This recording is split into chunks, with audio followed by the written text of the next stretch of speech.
Obrigada mais uma vez pela presença de todos vocês aqui nessa tarde, nesse último evento da Jornada da Governança 2020. Todo mundo já sabe como funciona. Se tiver alguma dificuldade, algum probleminha técnico, entre em contato com a gente aqui pelo chat, que a nossa equipe vai tentar te ajudar da melhor maneira possível, ok?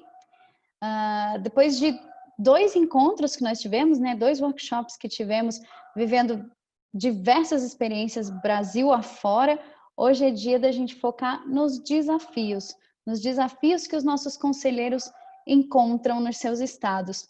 Pela manhã a gente teve um debate muito interessante com o pessoal dos conselhos de administração, focado nos conselhos de administração. E agora de tarde, o nosso foco aqui é o plano de trabalho do Conselho Fiscal. Esse é um assunto de extremo interesse, a gente vai ver cases interessantíssimos aqui nessa tarde, e a gente tem o prazer de receber mais uma vez com a gente o presidente Márcio, que vai dar uma palavrinha para a gente agora. Boa tarde, presidente.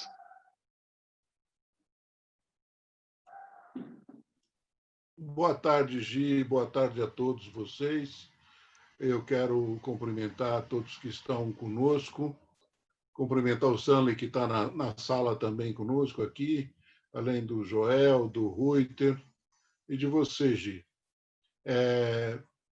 Todos os que estão nos assistindo pelo Brasil afora, o meu reconhecimento e meu agradecimento pela participação nessa jornada da governança. Eu quero começar agradecendo aos nossos painelistas que têm participado durante esse tempo e têm contribuído o seu conhecimento nesta jornada. Então, Joel, Ruiter, a Marisa, que não está, por enquanto, ainda não está ligada, mas eu quero manifestar a nossa gratidão e o nosso reconhecimento com a contribuição de vocês nesse processo. Eu estava comentando de manhã, Ruiter, eu não tenho dúvida absolutamente nenhuma do processo de mudança que vem ocorrendo na humanidade. Eu lembrei um pouco, pessoal, que, na minha opinião, esse processo de mudança não é por conta da pandemia. Ele é anterior a ela. Ele vem ocorrendo na humanidade já há alguns tempos e as manifestações dessas mudanças são muito claras. O que a gente acha que é a Primavera Árabe que aconteceu lá nos Estados Islâmicos? Países que tinham a sua economia fechada, os seus regimes de governo autoritário, e que, através dos processos de organização das redes sociais de jovens, houve uma ebulição que depois governos tirou ditadores, estão mexendo com as estruturas de governo naqueles países historicamente, centenariamente, com regimes autoritários. Mais ainda, você vê um presidente eleito no maior país, o país economicamente mais desenvolvido do planeta, através de uma chamada forte nas redes de internet ou nas redes de comunicação modernas. Yes, we can elegeu o Barack Obama, que era uma zebra.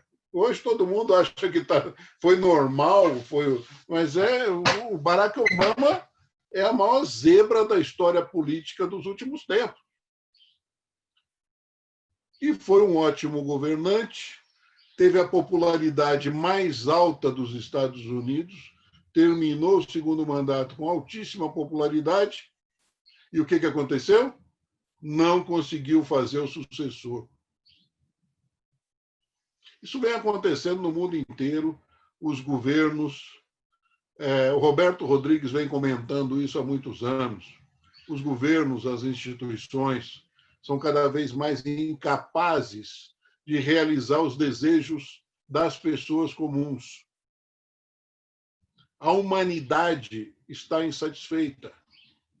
Está insatisfeita com o seu modo de viver, com o capitalismo selvagem, uma economia desgovernada e concentrada. Então, a população global, a humanidade quer mudança, está querendo rever as condições. O processo da pandemia nos obriga a uma situação de cuidado com a saúde, mas também de resguardo, de quarentena, de hibernação, nos leva a acelerar esses processos e as mudanças são muito aceleradas. As mudanças que estão acontecendo acabam se acelerando e todos nós somos impulsionados a novos mecanismos. Quem de nós imaginava ter uma reunião dessa, uma discussão como essa jornada, há 8 meses atrás, 6 meses atrás? O Joel, o Reuter, vocês já tiveram lá em Brasília convite meu por causas muito menores do que essa. E a gente pegava um avião, o Reuter lá em Palmas, o Joel lá em Campo Mourão, Maringá, o Foz do Iguaçu vinha para Brasília para a gente resolver algum probleminha, discutir alguns temas. Então, hoje a gente faz isso com a normalidade e são coisas que vieram para ficar. Eu acabei de passar aqui para minha esposa, agora na hora do almoço, que ela está comprando o meu presente de Dia dos Pais, na realidade. E ela está comprando um aparelhinho, uma motosserrinha elétrica nos Estados Unidos. E nós estamos aqui na fazenda, faz 60 dias que eu não saio, não vamos sair da fazenda. E eu estou comprando uma maquininha elétrica através da internet, ela está mexendo ali para mim, que eu também não estou tão evoluído assim nessa questão de internet, para a gente acessar e comprar a máquina que eu quero. Então, vocês veem como é que as coisas estão acontecendo e estão mudando. E vieram mudanças para valer. Soluções e a receita de como nós, cooperativistas, vamos nos comportar nesse cenário de tantas transformações, eu não tenho e acho que individualmente ninguém tem. Isso não é uma receita de bolo, que a gente vai lá no livro de receita, pega, escolhe a receita e vai aplicar na cooperativa. Nós lidamos com gente. Nosso negócio, nosso produto é entregar bem-estar e satisfação para as pessoas. O produto outro dia eu ainda comentei isso, o produto da Cocapec, a minha cooperativa aqui em Franca, que eu estou depositando o meu café.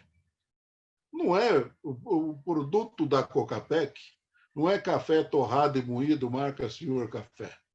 O produto da Cocapec é deixar o Márcio Freitas, cooperado, mais feliz, capaz de ser sustentável no seu negócio. O produto da Cocamar não é soja, óleo de soja ou suco. É deixar o cooperado dela mais feliz. Esse é o produto da cooperativa.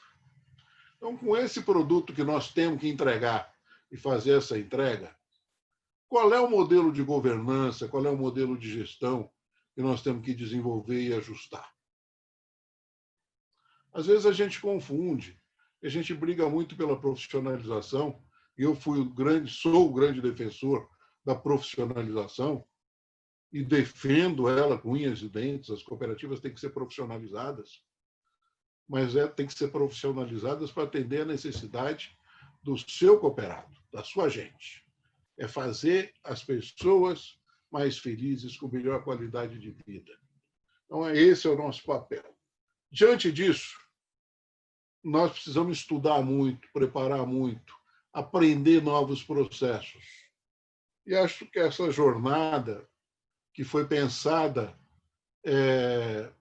de uma outra maneira, pensada de uma maneira mais presencial, ela foi transformada numa jornada mais virtual e acho que vai dar muito mais certo, onde nós vamos ter a liberdade de estar conversando um pouco mais e trocando ideias desse Brasilzão que consegue juntar Campo Mourão com Palmas, nem é Palmas, o Inter está lá em Paraíso do Tocantins, Brasília, Patrocínio Paulista aqui, o Assis lá do Renato, e gente espalhadas por esse Brasil afora, trocando ideias com muito mais liberdade.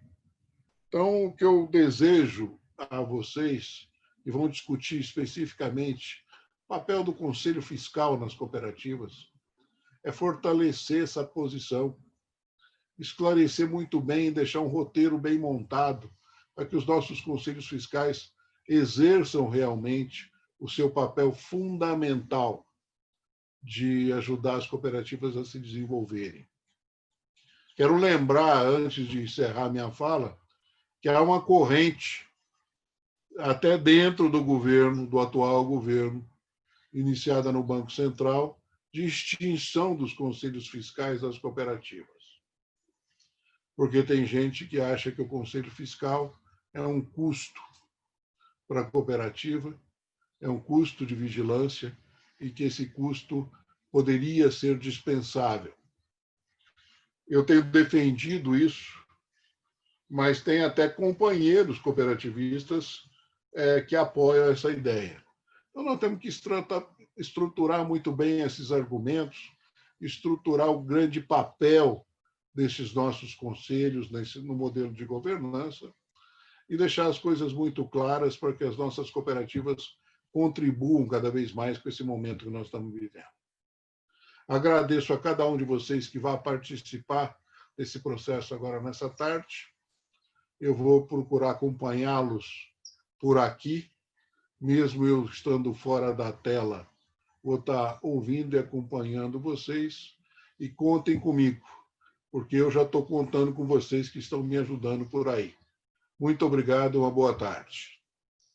Obrigada, presidente Márcio. Com certeza. É trabalho em conjunto, né? Uma grande equipe. Obrigada mesmo.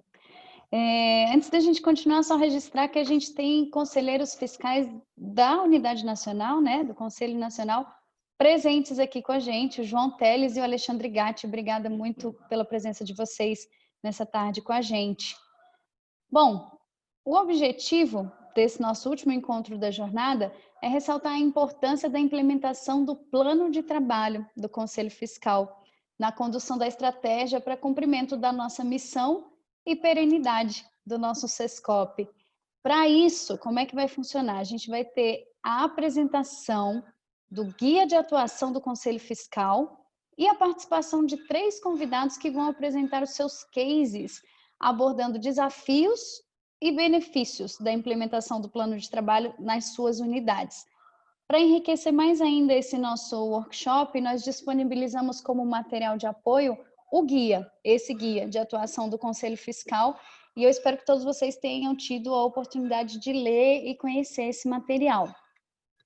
A gente vai iniciar, então, as nossas apresentações. Se no final a gente estiver dentro do cronograma, dentro do tempo, a gente vai abrir para que todos que estão aqui com a gente possam participar, compartilhando também os seus desafios, os seus benefícios. Não é momento de perguntas especificamente, mas para vocês abrirem o coração e contarem como é que foi a experiência de vocês também, tá bom? Então, se a gente tiver tempo, o pessoal me avisa. E aí a gente segue dessa forma. Eu só preciso confirmar se a Marisa conseguiu entrar. Enquanto isso, eu vou apresentando para vocês, então, o nosso grupo de conselheiros que vão contar esses cases de sucesso aqui para a gente. Do estado do Mato Grosso, a gente tem a Marisa Fernanda Tavares. Já está conosco, Gi. Já, eu recebi aqui. Então tá. É que eu estava com o endereço errado do Zoom, então eu estava clicando e não estava entrando. Aí Sem quando vocês problema. me mandaram um novo endereço, mas tá ok. Já estão me vendo? Estão ouvindo? Muito bem-vinda, tá tudo ok. Muito obrigada. Pelo estado de Tocantins, temos o conselheiro Ruiter Luiz Pádua, e pelo estado do Paraná, o conselheiro Joel Macorrim. E agora, então, apresentando o guia de atuação do Conselho Fiscal, quero convidar o nosso assessor de auditoria aqui na Unidade Nacional, Sanler Nonato. Sanler, é com você. Boa tarde a todos. Obrigado, Gi. Deixa eu projetar o documento aqui para nos ajudar agora na parte da tarde.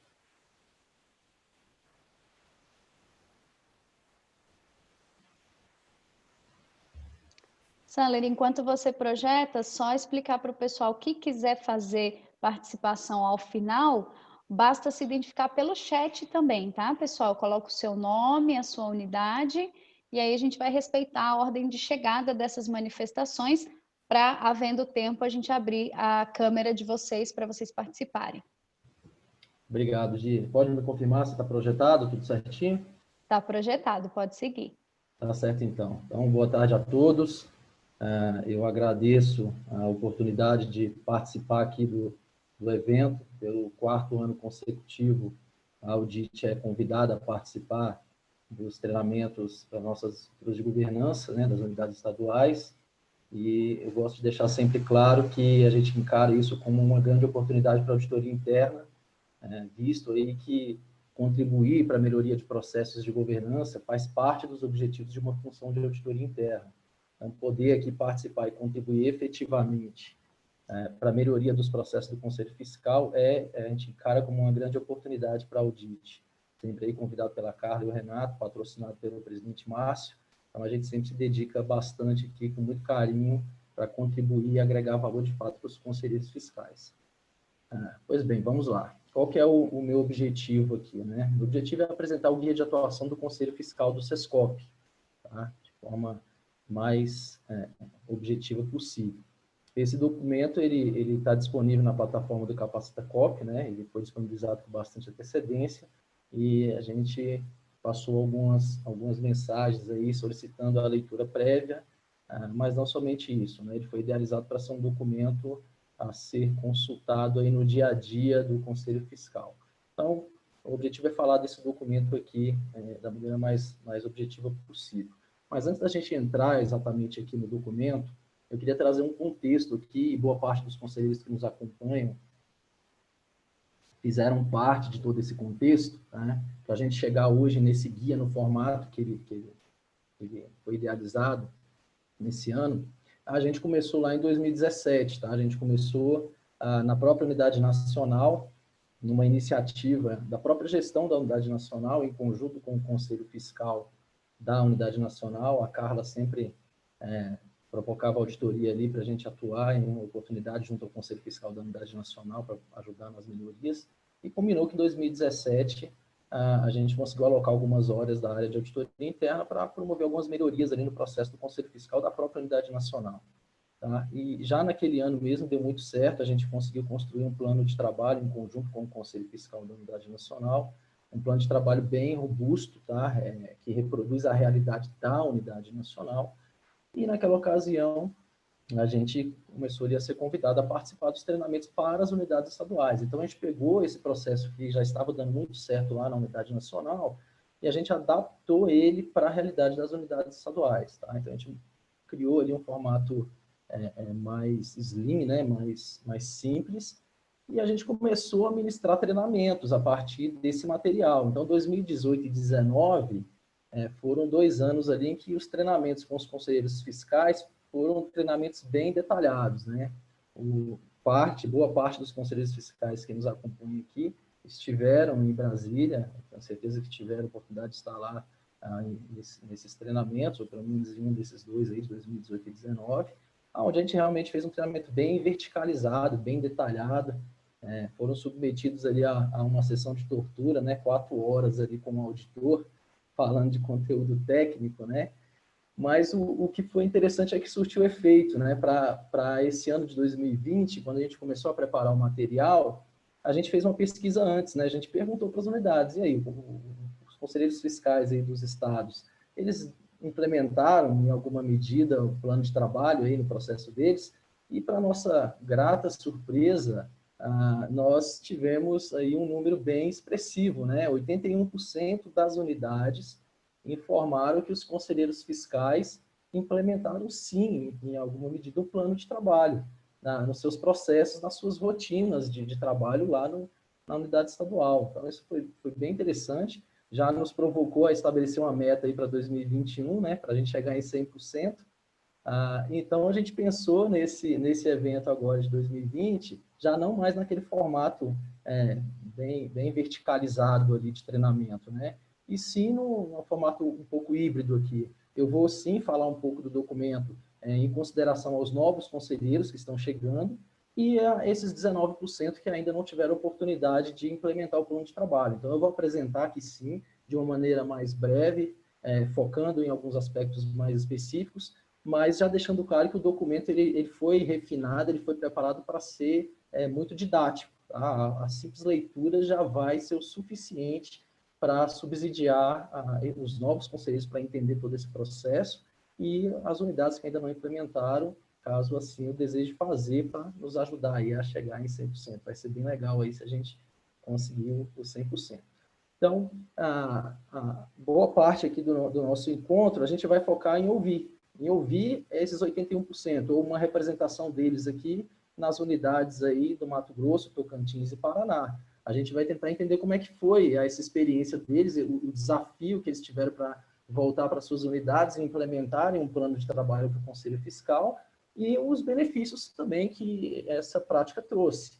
Né? Se a gente olhar para o número aqui, 81%, então a gente consegue imaginar que, de fato, trouxe benefícios. Né? Então, esse é o contexto aqui.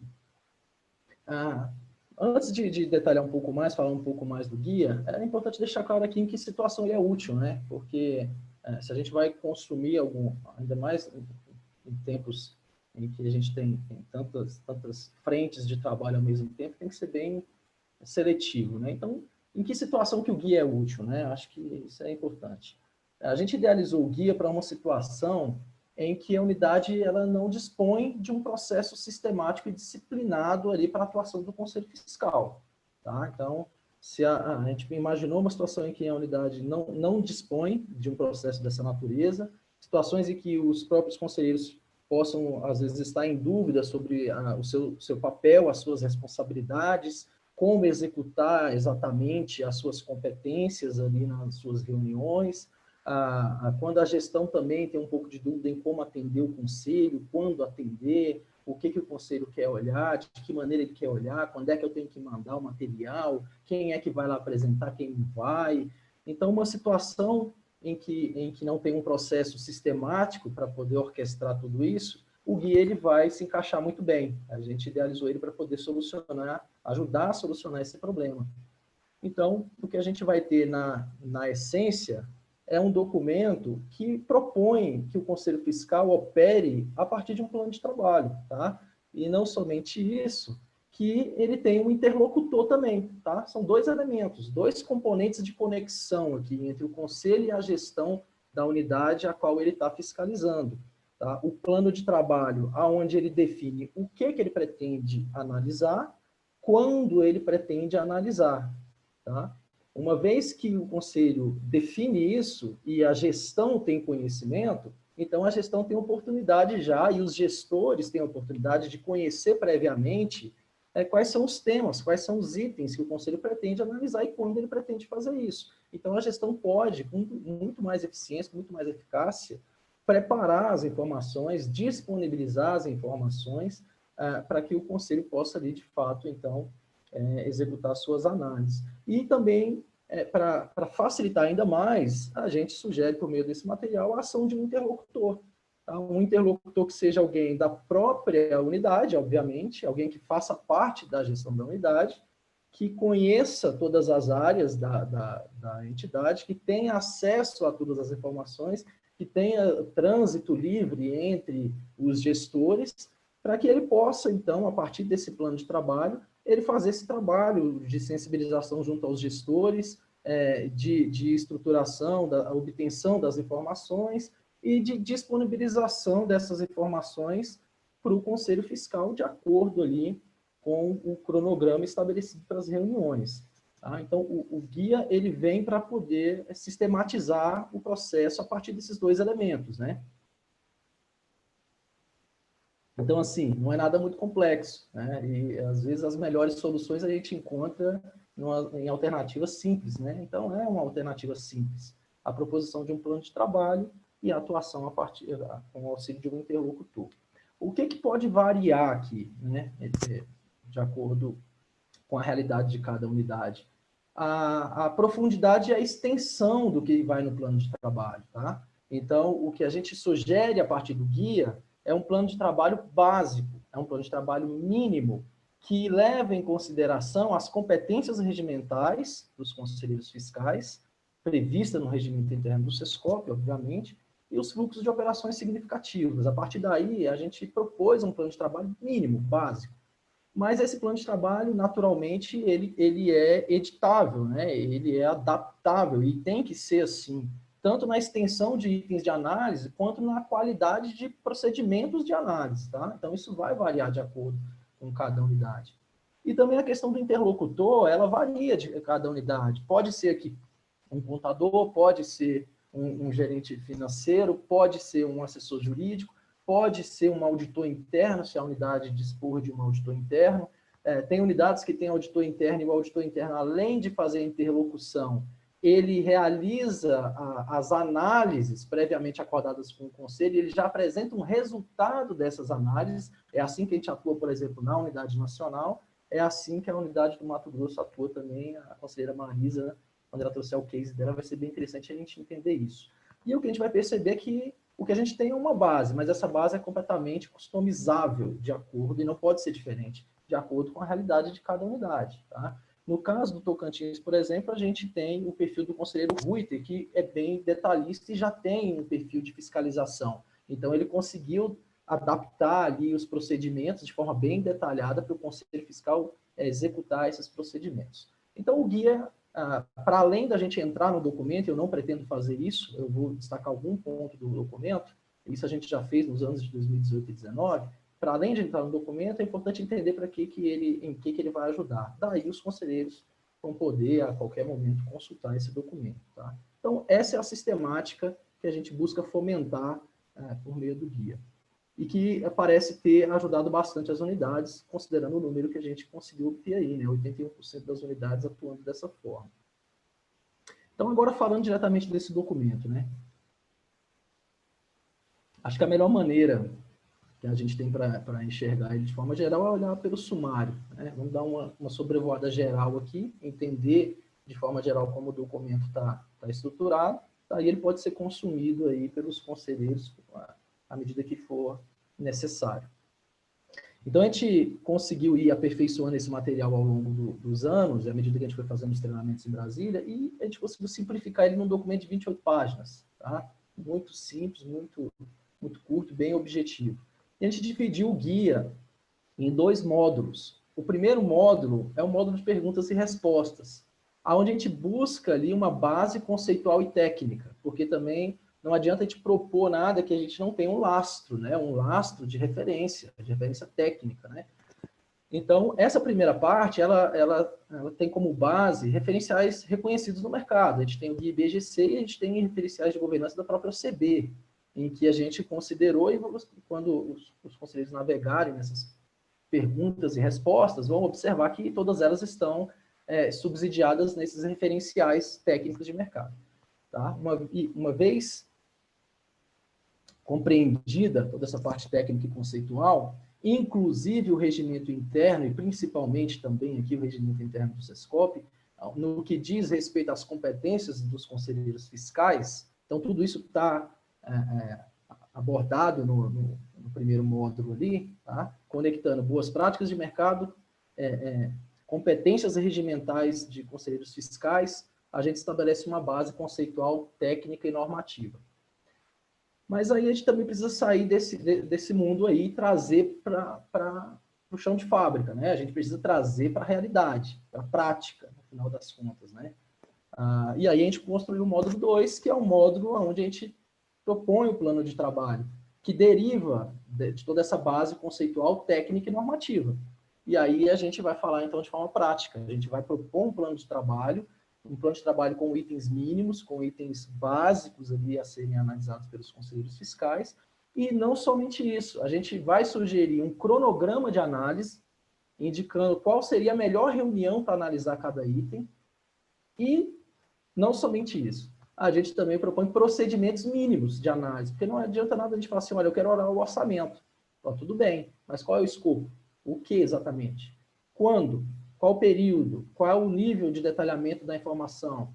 O que se pretende analisar do orçamento? Então, não é só o que, tem o como, né? Então, é o que analisar, como analisar e quando. Então, no guia, a gente também vai detalhar os procedimentos. Então, no item 12 aqui, por exemplo, são sugestões de procedimentos para a realização das análises, tá? Então, o guia está bem detalhado, está bem objetivo, e ele, de fato, tem um potencial de contribuir para estabelecer um processo sistemático do Conselho Fiscal. E, por fim, a gente tem alguns anexos aqui no guia, porque existem algumas competências regimentais que são inegociáveis. Então, o Conselho Fiscal ele precisa emitir parecer sobre o relatório de gestão, ele precisa emitir parecer sobre demonstrações contábeis, né? Então, nesse caso, a gente também sugere no guia um modelo para a elaboração desse documento, para facilitar realmente a vida do conselheiro e já com a sua redação baseada no regimento interno, né? Amarrada ali com as previsões regimentais e tudo mais. Então, o anexo 1 é o modelo de parecer sobre o relatório de gestão, o anexo 2 é o modelo de parecer sobre as demonstrações contábeis. Para fazer a reunião, o conselho tem que ter um edital de convocação, a gente também sugere um modelo de edital de convocação e, ao final da reunião, tem que ter uma ata, né? Então, a gente também sugere um modelo ali padrão de ata. Então, o que a gente tem no documento é uma base não só conceitual, técnica e normativa, mas uma base operacional, uma base prática para se colocar tudo isso em operação, tá? Com modelos, com padrões sugeridos, mas que devem ser interpretados como o fundamento, tá? É o fundamento sobre o qual cada unidade vai edificar o seu processo, vai aperfeiçoar, vai melhorar, vai customizar, tá? E como a gente tem 27 unidades com suas respectivas realidades, né, e toda a diversidade que nós temos, a gente estabeleceu uma base no limite do que é comum a todas as unidades, tá? Talvez por isso a gente conseguiu uma amplitude ali de 81% de unidades. A gente realmente preparou o material no limite do que é comum, ou seja, ele é possível sim ser aplicado a todas as unidades, tá? Não importa se é do centro-oeste, do norte, não importa se é do sul, do sudeste, ele é possível de ser aplicado como pontapé inicial em todas as unidades e daí ser aperfeiçoado. Então, essa é a visão geral, o contexto do desenvolvimento desse material, é a visão geral desse documento, e eu não vou entrar em cada um desses aqui, isso aqui, como eu falei, a gente já fez em treinamentos anteriores. O que eu vou destacar aqui agora é o ponto central, né, se a gente pudesse colocar dessa forma. Eu só vou verticalizar no ponto central, que é o plano de trabalho básico mesmo. Qual que é esse plano de trabalho básico, de fato? A gente sugerir que o conselho atue a partir de um plano de trabalho de interlocutor, tranquilo, mas qual é o ponto de partida? Qual seria um plano de trabalho básico aí para o conselho? É esse aí que a gente vai verticalizar um pouquinho aqui, a gente vai entrar um pouco mais, tá? Então, esse aqui seria o plano de trabalho mínimo, né? O plano de trabalho básico. Como eu mencionei, ele decorre das competências regimentais, tá?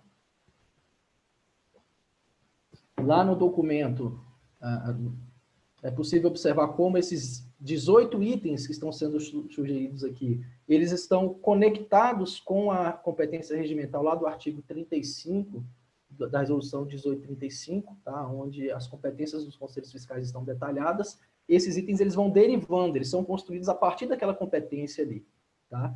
Por quê? Para permitir o conselho ter uma segurança de que o plano de trabalho que ele está executando, minimamente, permite ele afirmar que ele está exercendo as competências regimentais, minimamente, tá? Mas não somente isso, tá? A gente também analisou o que a gente chama de fluxo de operações significativas.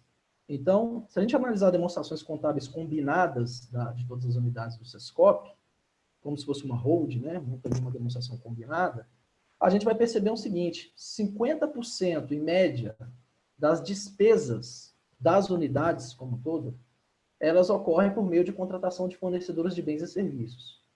Outros 30% ocorrem por meio de folha de pagamento, ou seja, pessoal. E mais uma parte ali por meio de diárias. Se a gente somar esses três grandes fluxos, aí a gente está falando de 85% no mínimo da operação financeira de saída, né, do SESCOP. Então, a gente entendeu que um plano de trabalho básico minimamente deveria contemplar esses fluxos de operações significativas. Então, a gente não somente trouxe os itens de competências regimentais, mas a gente também incluiu esses itens que possuem relevância do ponto de vista de fluxo de operações significativas. Então, se a gente analisar os 18 itens sugeridos, eles vão perpassar esses dois universos, as competências regimentais, os fluxos de operações significativas, que são comuns a todas as nossas unidades. Tá? E aí a gente também distribuiu um cronograma, considerando 6 reuniões do Conselho, né? Partindo do pressuposto que os conselhos se reúnem 6 vezes ao ano. Nós sugerimos em qual reunião seria a reunião mais indicada, num primeiro momento, para se analisar aquele item. Então, tem toda uma questão aqui relacionada o item com o cronograma, né? O melhor momento para se analisar aquele item ali. E fizemos a distribuição, tá? Ao longo das 6 reuniões, considerando esses itens. Então, nós podemos, por exemplo, conhecer a primeira reunião do ano, de forma antecipada. O que a gente recomenda é que os conselhos aprovem o seu plano de trabalho sempre, no mínimo, na última reunião do exercício anterior, para saber exatamente todo o plano do ano seguinte. Então, a primeira reunião do ano seguinte, se a gente pegar a primeira aqui, se tem um plano de trabalho aprovado, tanto os conselheiros quanto a gestão e os gestores ali, eles sabem exatamente a pauta da primeira reunião. Na realidade, sabe a pauta das 6 reuniões do ano seguinte. Já sabe qual é o item e quando o conselho pretende analisar aquele item. Tá? Então, esse é de fato o plano de trabalho básico que foi sugerido. Se a gente olhar os itens aqui, primeiro item ali, indicação de presidente e secretário, na primeira reunião, não tem como ser diferente. Conhecer o planejamento estratégico e os respectivos planos de trabalho e orçamento anual da unidade. Não tem isso na primeira reunião. Tá? A gente consegue ver o cronograma aqui na coluna das reuniões. O segundo item é conhecer o planejamento estratégico, e foi muito falado isso no encontro hoje pela manhã, tá? A questão de se conhecer o planejamento estratégico e as ações que pretende alcançar a estratégia. Então, conhecer o planejamento estratégico, os respectivos planos de trabalho e orçamento, porque, na essência, esse é o objeto a ser fiscalizado pelo Conselho Fiscal. É o que foi aprovado pelo Conselho de Administração, do ponto de vista de estratégia e de ações a serem executadas. Essa é a base principal para o Conselho Fiscal exercer a sua fiscalização ali. Tá? Examinar atas dos conselhos de administração para entender e ter essa interlocução e essa comunicação, o que está acontecendo no Conselho de Administração. Acompanhar a divulgação das informações de transparência. Se o Conselho Fiscal faz um bom trabalho aqui e o portal de transparência funciona e as informações estão sendo adequadamente divulgadas, o que o Conselho Fiscal está fazendo é uma engenharia reversa, ele está proporcionando um controle social, que vai ajudar a própria responsabilidade de fiscalização do Conselho, né? Examinar a regularidade fiscal, examinar e emitir parecer sobre demonstrações contábeis, examinar pagamentos de diárias, examinar despesas com fornecedores, examinar relatórios de auditorias, examinar a liquidação financeira de folha de pagamento de pessoal, examinar e emitir parecer sobre relatório de gestão, examinar receitas, acompanhar a realização de orçamento, aprovar o seu próprio regimento interno, aprovar o seu plano de trabalho, acompanhar pendências de demandas do próprio Conselho Fiscal, incluir outras análises ou outros itens ali julgados pertinentes a cada reunião e comunicar os seus resultados ali dos seus trabalhos, por meio da ata, é claro. Então, assim a gente cobre esse documento, que ele é comum a todas as unidades e é básico, é mínimo, tá? Para a implementação de uma atuação sistemática do Conselho. Então, se a gente olhar uma estrutura como essa, se a gente voltar aqui para essa lógica, e o Conselho Fiscal ele opera a partir de um plano de trabalho, tanto o Conselho Fiscal conhece exatamente a pauta das suas reuniões e tem um conforto, uma razoável segurança de que ele está cobrindo suas competências regimentais e cobrindo fluxos de operações que são significativos na unidade. A gestão, por outro lado, também vai ter ali o conforto e a segurança de saber exatamente o que o Conselho pretende analisar e quando, para daí ela preparar da melhor maneira possível, disponibilizar com antecedência para os conselheiros e assim esse processo funcionar, trazendo aí, por que não, qualidade de vida para ambos os lados, né? Qualidade de vida no sentido de estarem seguros, tranquilos, que estão exercendo ali suas responsabilidades, suas competências, e que no final do dia isso está trazendo desenvolvimento e melhoria para nossas unidades e para o cooperativismo, obviamente, né? Então, essa é a lógica do plano de trabalho. E aqui eu fecho, eu não vou, como eu falei, eu não vou verticalizar no documento mais, eu não vou abrir os tópicos, cada item lá. Agora fica aí disponível para análise, para estudos, para consulta dos conselheiros a qualquer momento. Esse documento está disponibilizado a todos. E agora a gente entra na parte em que a gente passa a ouvir um pouco, né? Se 81% das unidades implementarem alguma medida, então seria muito interessante a gente compartilhar e a gente ouvir essas unidades que já pegaram esse material, já pegaram esse plano básico aí lá no passado e já levaram para dentro das suas unidades, desdobraram, adaptaram, ajustaram. E aí, para esse fim, a gente compôs aqui um grupo com MT Tocantins e Paraná, porque eles têm peculiaridades, como eu citei, peculiaridades, né? Cada um tem ali a sua peculiaridade, que mostra que é assim mesmo, que é assim que tem que ser, que cada unidade realmente vai adaptar e vai ajustar de acordo com a sua realidade, e que isso aqui é só uma base inicial, um fundamento para auxiliá-los. Então, MT, a gente tem a questão do interlocutor, que é o auditor interno, como eu citei. Tocantins, a gente tem uma pegada mais forte nas análises ali do conselho, verticalizadas, liderada pelo conselheiro Ruiter. Paraná, a gente tem uma atuação da auditoria interna e uma atuação forte também da assessoria jurídica ali, auxiliando os conselheiros. Eu encerro por aqui, espero que aqueles 19% das unidades que ainda não implementaram e os novos conselheiros possam ter sido instigados aí a recorrer e buscar esse material para promover essas melhorias. Nós, lá da Audit, estamos à disposição. O pessoal do MT, a conselheira Marisa, eles em 2018, nos convidaram a ir lá na unidade para treiná-los lá, além dos treinamentos que eles participaram em Brasília, nos convidaram a ir lá para treinar o conselho e a auditora, a gente foi lá e fez isso. O pessoal do Paraná, o ano passado e no começo desse ano, os auditores internos de lá vieram até Brasília e participaram, ficaram na Audit por 3 dias também recebendo treinamento. E Tocantins foi uma das primeiras unidades a já implementarem o plano de trabalho. Foi a primeira que eu tive notícia, para ser sincero. Então, essas peculiaridades fez uma composição interessante dessas 3 unidades. Como a Gi colocou, seria muito interessante se a gente conseguir um tempinho ali no final, a gente ouvir mais algumas unidades. 81%, né, a gente tem bastante unidade aí na plenária que está tocando esse processo lá, de acordo com o resultado dessa pesquisa. Então, quem quiser ali no final, se a gente conseguir encaixar um tempinho ali, também falar um pouquinho aqui de como é que tem sido esse processo, é só se manifestar no chat aí, que as meninas já vão relacionar por ordem ali de manifestação e no final vão oportunizar aí uma fala. Eu encerro por aqui, agradeço mais uma vez a participação. Eu passo agora para a nossa conselheira Marisa, que vai trazer o case aí da unidade de Mato Grosso. Muito obrigado a todos.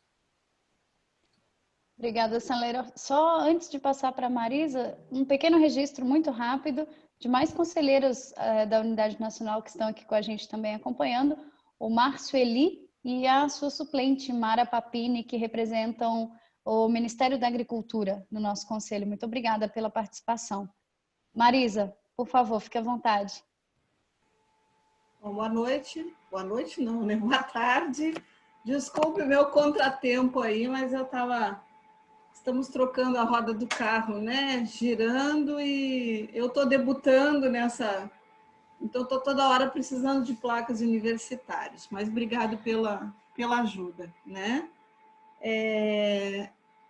Eu vou passar, então, os slides que nós passamos na reunião passada, né, Gisele? Uhum. E a Gisele vai me ajudar aqui, e a gente, então, vai podendo conversar um pouquinho sobre a nossa experiência, que eu posso definir como um grande divisor de águas, né? Porque a partir da assessoria da auditoria interna, as nossas reuniões mudaram muito e a nossa prática também. Pode passar, por favor.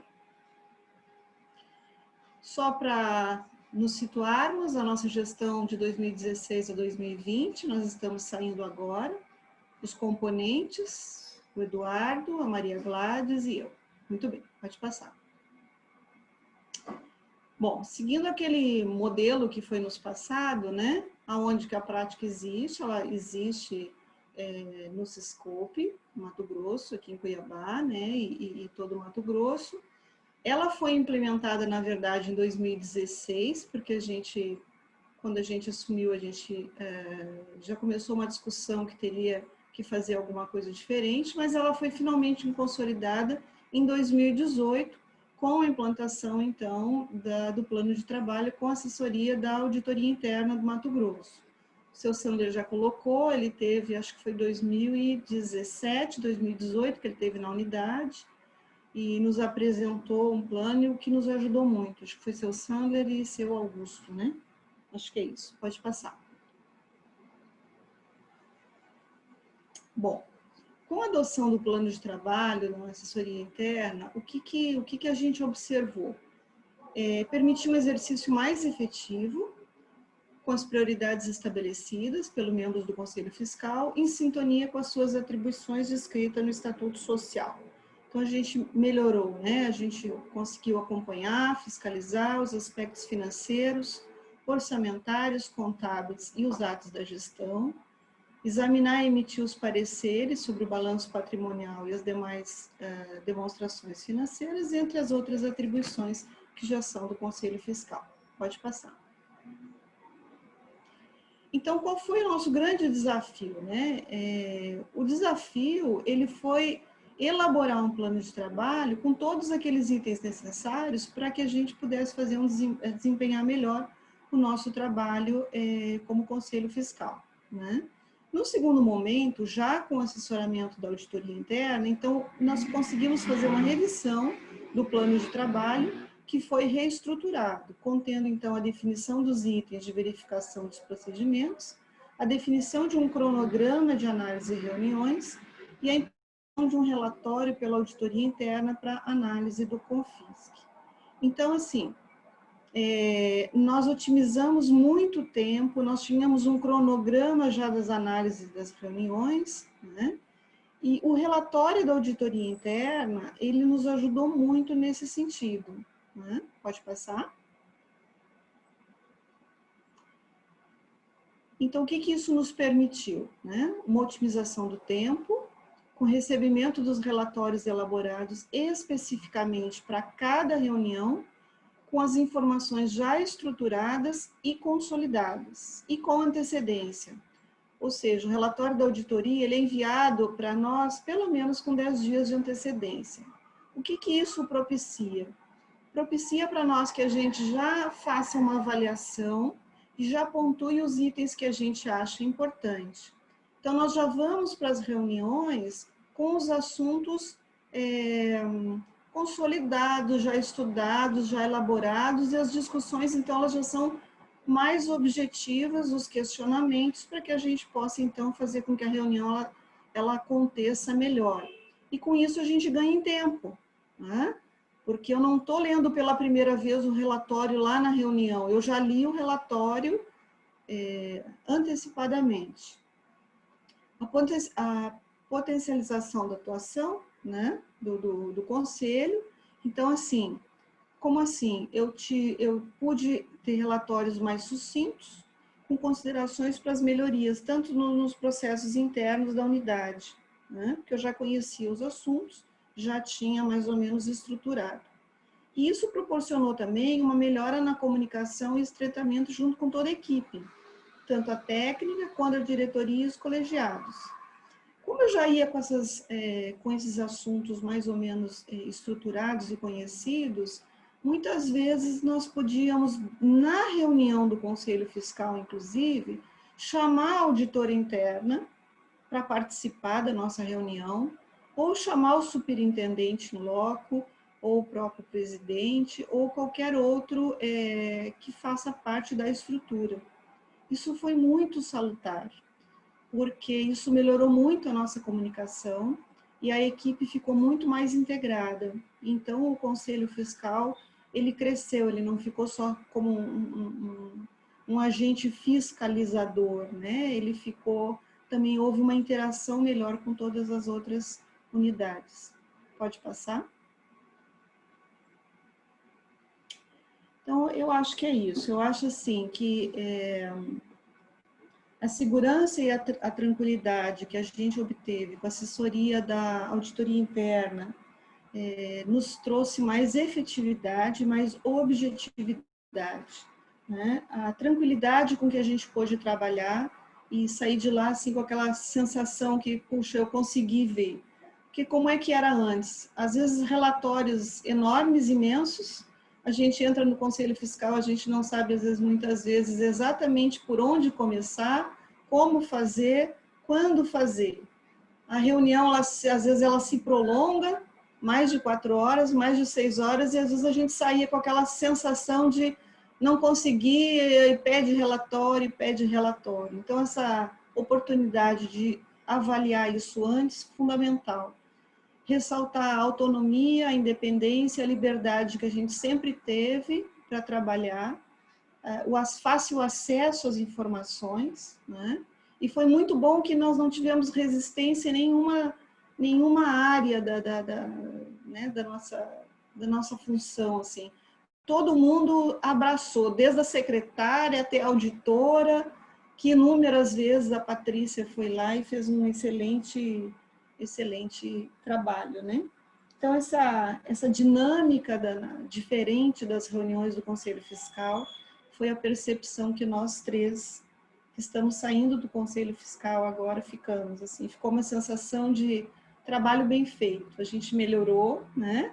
E eu acho que assim, isso que é fundamental, né? A gente sai de lá com aquele gostinho assim, puxa, podemos melhorar, mas já demos um grande avanço. E agradecer, né, a vocês, ao seu Sandler, ao Augusto, né, que esteve lá, que nos ajudou muito, e a gente fica à disposição de ajudar, de colocar a nossa experiência, o nosso case, que a gente considera um case de sucesso. E fica o meu e-mail, que eu já passei para as gurias, foi na hora de pegar o link. E agradecer, só temos que agradecer, e eu acho assim que é por aí. Eu acho que se a gente usar uma melhor maneira para otimizar e objetivar os assuntos que a gente tem que avaliar, né? Tá ali os 18 itens, o seu Sandler já colocou, não vou repetir, a gente vai conseguir realmente ser mais efetivo e trabalhar melhor, né? E eu acho que o cooperativismo é isso, sempre melhorar. Obrigada, espero ter contemplado aí o que me foi solicitado. Muito obrigada. Conselheira, agradeço a participação, realmente foi muito interessante, e eu destaco, quando a senhora colocou o seguinte, que vocês conseguiram colocar o Conselho Fiscal atuando em outro patamar, já não ali focado no documento, aquela coisa toda, não.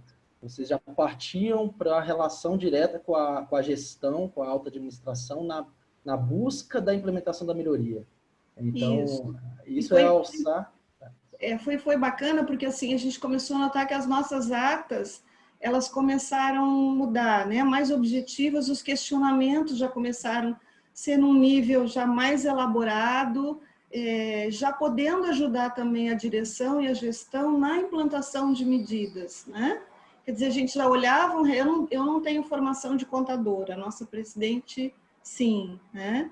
Eu fui diretora financeira da Unicred, né? O outro era um gestor de uma das cooperativas de crédito. Então, a gente já conhecia, e acho que isso é importante também, que a gente coloque pessoas no Conselho Fiscal que tenham já uma noção. Mas aí a gente não começou, a gente já tinha esses relatórios e essa facilidade de integração com toda a equipe, eu acho que isso foi fundamental. Não era o Conselho Fiscal isolado numa sala lendo relatório, né? Era o Conselho Fiscal atuando dentro da fiscalização, mas já mostrando e, às vezes, muitas vezes, ponderando situações, e isso foi muito bom. E o que é legal é que todo mundo na área, toda a equipe, ela comprou a ideia, né? Isso foi fundamental, né? Então, eu acho que é um divisor de águas, acho que o Mato Grosso deu para sentir isso, acho que os conselhos, né? E eu espero que isso se traduza nos nossos resultados e que os próximos conselhos possam também. Eu sei que não são todos que têm, né, assessoria interna, o senhor Ruiter parece que não, ele vem com outro modelo, né? Mas quem tiver que oportunize isso, que faça os relatórios, que vão se sentir bem mais cobertos e seguros para efetuar a sua atividade. Mas é isso. Obrigada. Muito interessante. Então, o case do Mato Grosso é a situação em que a unidade dispõe de uma auditoria interna dentro da estrutura da unidade e consegue fazer o trabalho conjunto, em parceria da auditoria interna com o Conselho Fiscal, onde a auditora interna ela não somente atua como interlocutora, como ela também faz análises daqueles itens conforme acordado ali com o Conselho Fiscal, e ela já apresenta o resultado dessas análises para o Conselho Fiscal. E aí, isso permitiu dar uma guinada, né? Colocar o Conselho Fiscal já atuando em cima das melhorias. E o que eu achei mais interessante ainda, conselheiro, foi quando a senhora colocou que isso permite também que a capacidade, a competência, o conhecimento dos conselheiros fiscais seja potencializada, porque aí vocês passam a contribuir com a proposta de melhoria, efetivamente, né? Junto com a gestão. E reduz essa distância, tem um contato mais próximo com gestores de gestão e coloca a serviço do SESCOP todo o conhecimento ali dos conselheiros também. Eu acho que a gente fiscaliza melhor, né? A gente fiscaliza melhor. Eu acho que quando a gente fiscaliza melhor, a gente, então, pode ajudar mais, né? Isso é bacana. A gente não fica tão isolado lá, né? Bacana. Agradeço mais uma vez. Sem entrar na área dos outros, obviamente, né? Do Conselho de Administração. Certo? Mas agradeço, é isso. Agradeço muito, conselheira. Tenho certeza que vai ajudar bastante as unidades e, como a senhora bem colocou, a senhora deixa os contatos aí, as unidades que quiserem fazer contato, fica à disposição. Então, eu passo agora para a apresentação do conselheiro Ruiter Luiz, de Pádua, né, lá da unidade de Tocantins. Como eu mencionei, foi uma das primeiras unidades que eu tive notícia ali, a primeira que eu tive notícia, que já aproveitou lá em 2017, 2018, já no começo ali, e já desdobrou isso lá na unidade. Então, tem um ganho, uma curva de maturidade bem interessante e um perfil em que o Conselho Fiscal verticaliza ali nas análises, considerando a estrutura da unidade e o perfil do Conselho, né? Então, conselheiro Luiz, agora é para o senhor, por favor.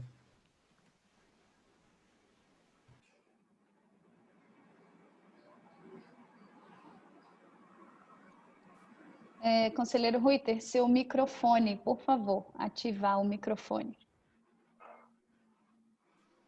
Você tinha mandado eu ficar mudo e eu esqueci Mudinho, que eu estava mudo. A culpa é minha. Boa tarde a todos, bom dia ao Joel, bom dia a Marise. O meu foco é bastante diferente do que a Marise expôs, né? Porque é o foco realmente do trabalho do Conselho de uma unidade pequena, né? De uma unidade que não tem o porte para suportar uma auditoria, né? Uma auditoria própria, a própria assessoria jurídica contratada, não é do quadro, né? Isso às vezes dificulta alguma coisinha, mas a gente procurou fazer o melhor. Em primeiro lugar, eu queria dar os parabéns à equipe do SESCOP pelo Manual de Orientação para o Conselho Fiscal. Eu acho que ficou extremamente importante e gostaria, viu, Sandra, que ele tivesse à nossa disposição lá em 2017, não em 2019. Mas é evolução e eu espero que os novos conselheiros, inclusive do Tocantins, façam um uso extraordinário dessa ferramenta, que eu acho que vai facilitar extremamente o trabalho dos próximos conselhos fiscais, independente de conhecer ou não. Bem, antes de entrar no plano propriamente dito, eu gostaria de dizer o seguinte: o meu conselho, nós fomos só por 3 anos, porque houve uma mudança de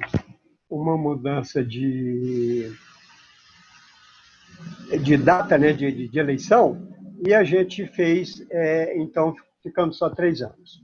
Era constituído pelo Evanes, que é do ramo agropecuário, pelo Júlio César, que é do ramo de crédito, e por mim, que sou do agro e também do crédito. Então, foi essas...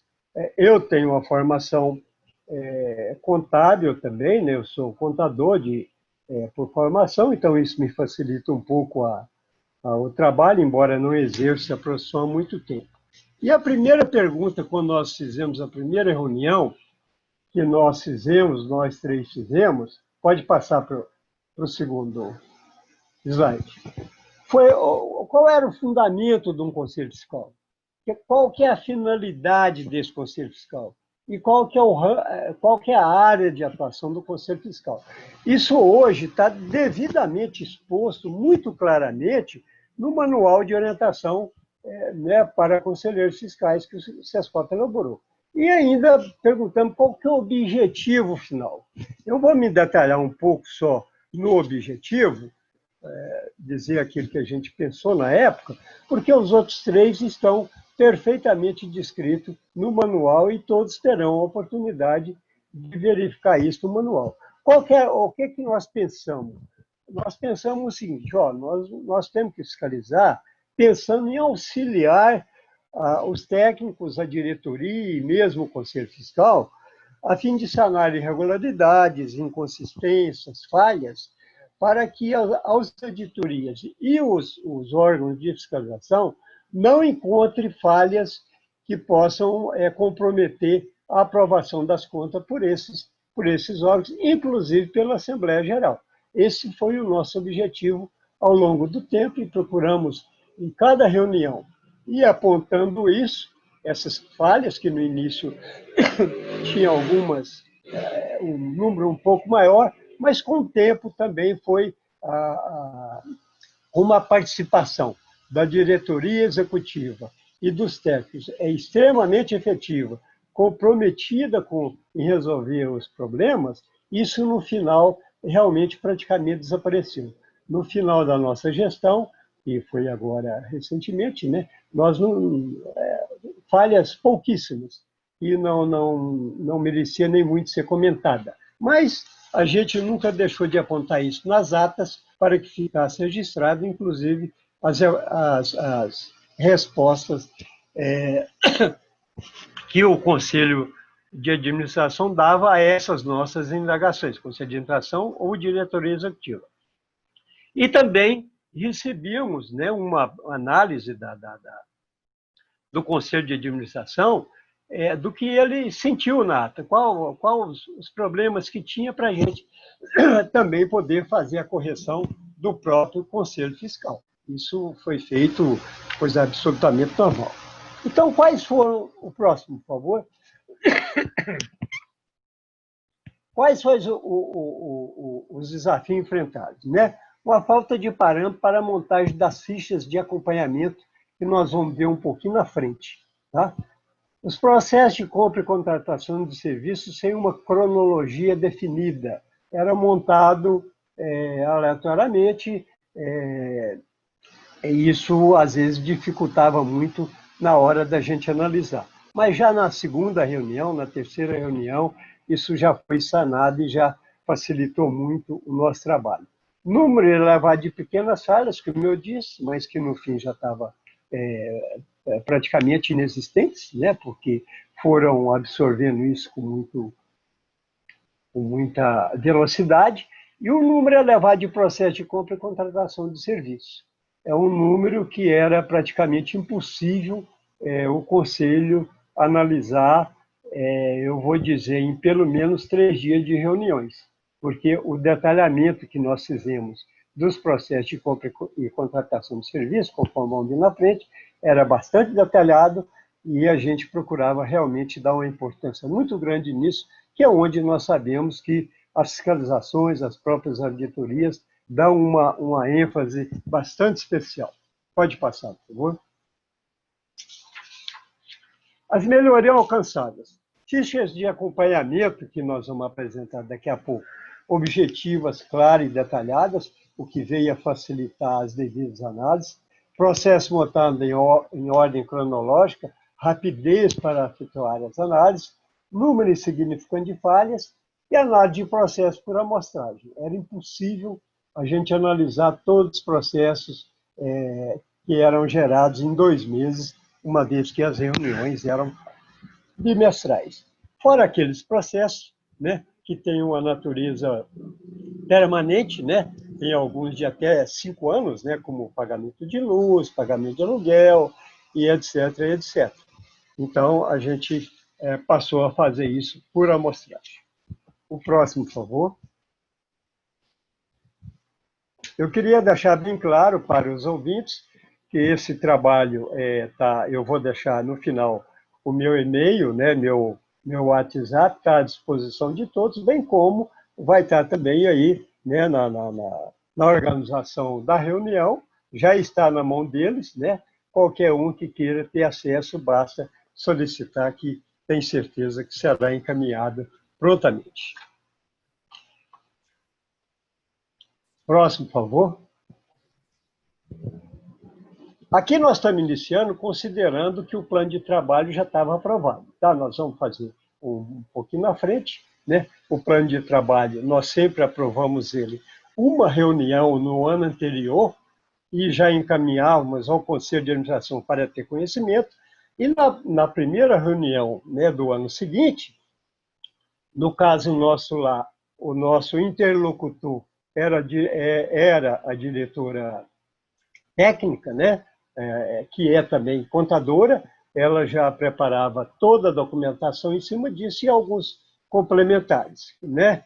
Então, esse ofício de convocação já vinha com a pauta a ser discutida e deliberada de acordo com o plano, já vinha com a relação de ofícios normativos emitidos, encaminhados pela Unidade Nacional e emitidos pela Unidade Estadual, já relacionado, e cópia também dessa documentação, em relação de processo de compra e contratação de serviços para análise.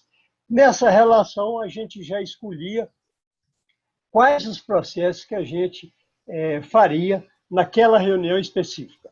Aí a gente escolhia 10, 12, 15, dependia de cada reunião. Sendo que as reuniões, logo no início, nós definimos que o que cada conselheiro faria dentro do plano de trabalho. Então, por exemplo, eu analisava o balancete, por ser contador, o acompanhamento orçamentário e etc. Outro analisava o processo de compra, os outros dois analisavam o processo de compra e contratação e alguns outros itens. Tá? Esse era o sistema que a gente implantou no primeiro dia. O próximo, por favor. O nosso plano de trabalho, é claro que o plano de trabalho, como já disse o Sandler, ele é básico. Cada unidade vai ter que fazer as suas devidas adequações, né? Ele é definições do mês de reunião, de 2 em 2 meses, né? Conforme está no regimento do SESCOP Nacional, né? E também a gente já definiu os prazos de entrega dos documentos pela diretoria. Qual a data que eles deveriam nos encaminhar isso para a gente já fazer uma pré-análise. Esse é o básico. Esse básico, a gente apenas demonstra ali os itens a serem analisados e, e o cronograma de cada reunião, né? Os procedimentos de cada um desses 22 itens era o detalhamento do que ia se fazer, do que vai se fazer em cada um desses itens. Vai analisar isso, observar aquilo, para esse, por exemplo, regularidade fiscal.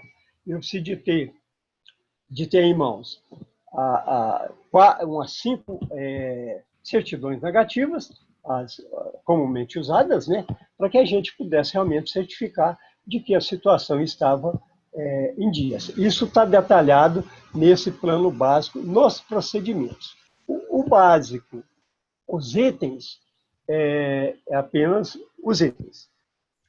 O segundo documento, que é anexo, estão os procedimentos de cada item. Podemos passar?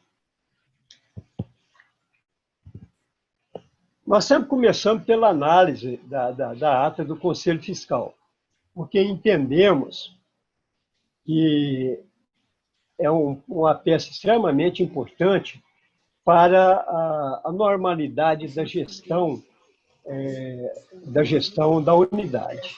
Então, a regularidade da realização das reuniões, se estava sendo realizada a cada 2 meses, a presença dos conselheiros e justificativa de ausências, né? Atendimento, justificativa e providências tomadas em relação apontadas pelo Conselho Fiscal, se aquilo tinha sido analisado, enfim, se estava constando da ata. Documentos emitidos e aprovados pelo Conselho de Administração, se ali estava relacionada essa documentação, e documentos recebidos do SESCOP Nacional. Se ali estava relacionado, não só relacionado, mas também analisado pelo Conselho de Administração. Esses documentos, o Conselho Fiscal analisa cada um deles, né? Cada um deles. É feita uma análise e é lógico que não pode ser muito profunda, porque tem documento que é extremamente longo, né? Não, seria impossível, mas feita uma análise, pelo menos, para ter conhecimento daquilo que foi alterado, daquilo que foi implantado, especialmente pelo SESCOP Nacional, que é o que emite maior número, né? Para que o Conselho, em cima disso, o Conselho Fiscal, em cima disso, possa ver se isso está sendo realmente seguido. O próximo, por favor. Análise dos balancetes mensais. Essa é uma peça que eu considero, que nós consideramos, básica, né?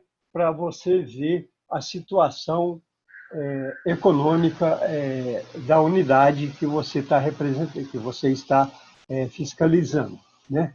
Os números ali constantes, dali que você vai fazer as análises, se está sendo aplicado de acordo com o que está previsto no plano de trabalho do Conselho de Administração, né? E também a conformidade dos números constantes de todos os relatórios emitidos pela diretoria com os números dos balancetes e a garantia de autenticidade dos mesmos. Isso se aquilo que... Vamos pôr aqui. Saldo de aplicação. Isso é um documento que é fornecido, né, também para o Conselho. Nós temos que sempre verificar se isso está compatível com o que está no balancete, que é o documento, vamos dizer assim, oficial, né, para todos os efeitos legais. Próximo, por favor. Análise do orçamento. Esse aqui eu acho que é tão importante quanto o balancete para o Conselho Fiscal ter uma fonte bastante clara da eficiência da aplicação dos recursos. Ali em cima eu ponho receitas previstas realizadas, quanto foi realizado? Essas receitas, até aquele mês que você está analisando, ela está dentro do que foi previsto, ela está sendo arrecadada ou não? Se não está, você tem que indagar, né, a diretoria, o conselho, por que esse recurso não entrou. Despesas previstas e realizadas, a mesma coisa. Essas despesas estão dentro daquilo que foi previsto mensalmente ou acumulado, ser realizado. Se está abaixo, você tem que indagar. Se está acima, também você tem que indagar para saber o porquê que não está dentro de um parâmetro razoável de aplicação e de recebimento das receitas, né? Isso tudo, logicamente, tem que constar das atas, né? Para que o Conselho de Administração tenha o conhecimento dessa situação. O próximo, por favor. Aí nós vamos entrar na análise dos processos. Eu não vou descrever cada passo. A nossa análise de processo, vocês vão aí ver no quarto item, que nós temos na nossa ficha de análise 55 passos.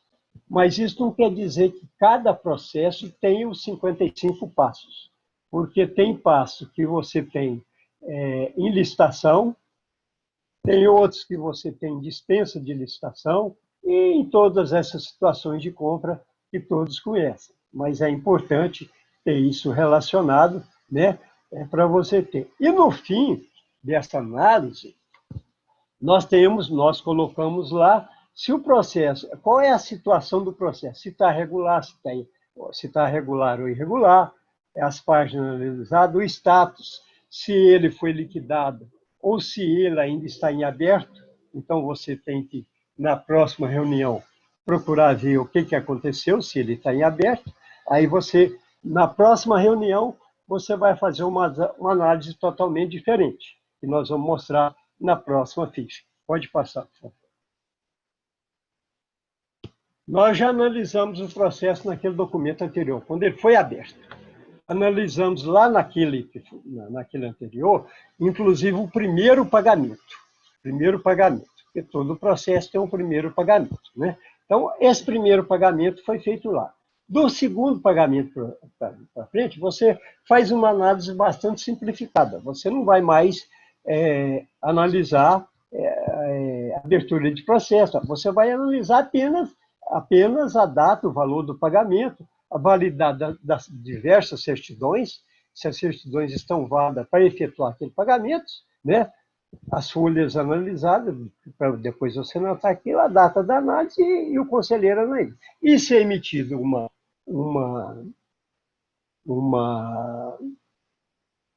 ficha, né?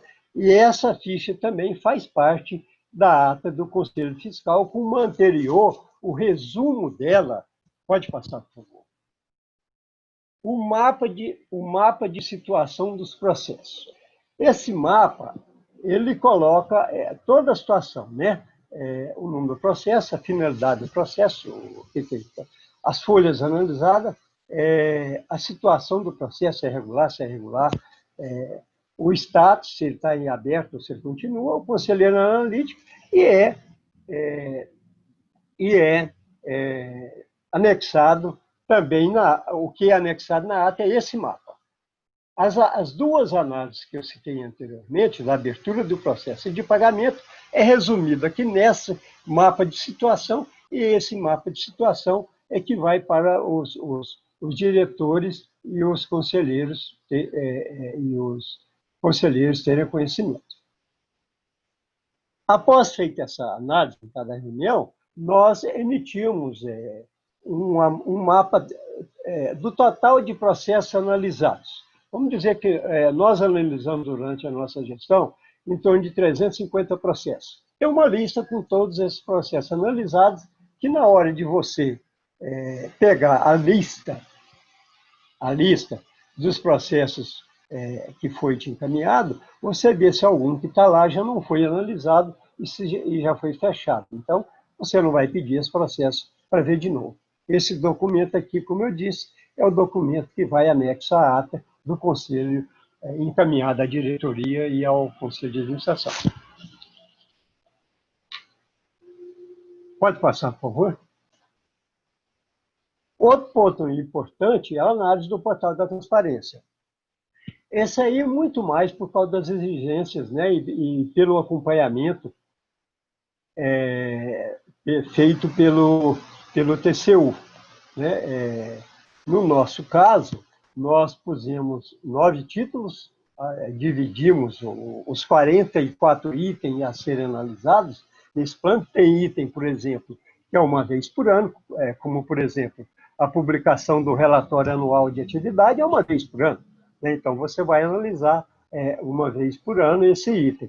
Mas tem item que você tem a analisar periodicamente. E nesses 9 títulos, já está lá definido o período a ser verificado. Tem item que é a cada 3 meses, tem item que é mensal, enfim, está todo ali analisado e isso aí de acordo com a portaria, se não me foge a memória, o Sander pode me ajudar, me parece que é a 699 do Tribunal de Contas da União.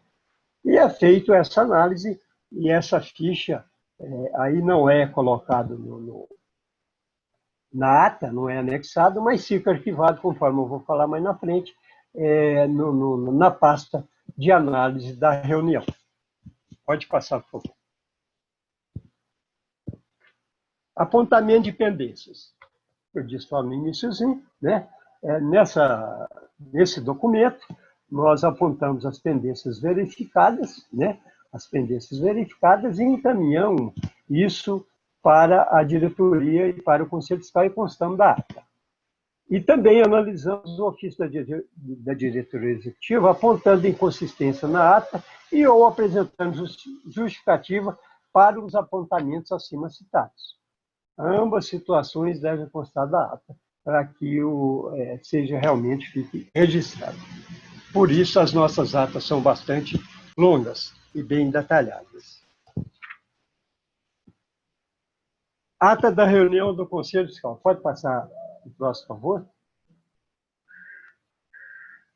Bem, registrar todas as situações. Uma ata bem detalhada é garantia do dever cumprido. Eu não sou daqueles que procuro, não, vou fazer a ata pequena porque ninguém vai ler. Eu acho que todos têm a obrigação de ler, né, toda a ata, e eu tenho certeza que aqui no Tocantins essa ata era lida para o Conselho de Administração tomar conhecimento de tudo que foi feito. E nela é anexado o mapa de análise de processo com a situação de cada processo que foi analisado. Próximo, por favor. Nós tomamos o cuidado de cada ata, nós fazermos uma pasta com toda a documentação que foi utilizada ali naquelas análises. Essa em papel, não é digitada em papel, mas nós temos arquivado, o Conselho Fiscal tem arquivado todas as reuniões, né, com toda a documentação analisada e os documentos auxiliares, né, que a gente usou para o desenvolvimento da reunião. Eu acho que é importante para os conselheiros, para que numa fiscalização, numa indagação qualquer, possa ter documentos que comprovem que foi verificado, que foi analisado, o que foi recomendado, etc. Bem, aqui eu vou falar, eu não vou nem falar, o nosso plano de trabalho, ele tem esses itens que estão expostos aqui. Eu pus aqui apenas para ter conhecimento, né? Conhecer o regimento, os pontos iniciais, conhecer o regimento interno. O Conselho Fiscal, que na primeira reunião, ou até antes da primeira, procure conhecer bastante a fundo o seu regimento, ele com certeza não vai fazer um bom trabalho. Conhecer o plano de trabalho aprovado no ano anterior. Isso é fundamental para que se trabalhe, né? Conhecer o planejamento estratégico da unidade e conhecer o plano de trabalho do Conselho de Administração, para que você possa ter conselheiro fiscal, possa ter condição de cobrar e de fazer as devidas análises. O próximo, por favor. Conferir, esses itens aqui não são detalhados, porque são conferidos e é posto apenas as situações que encontramos na ata, né? Conferir alguns são mensais, outros são trimestrais, alguns são anuais.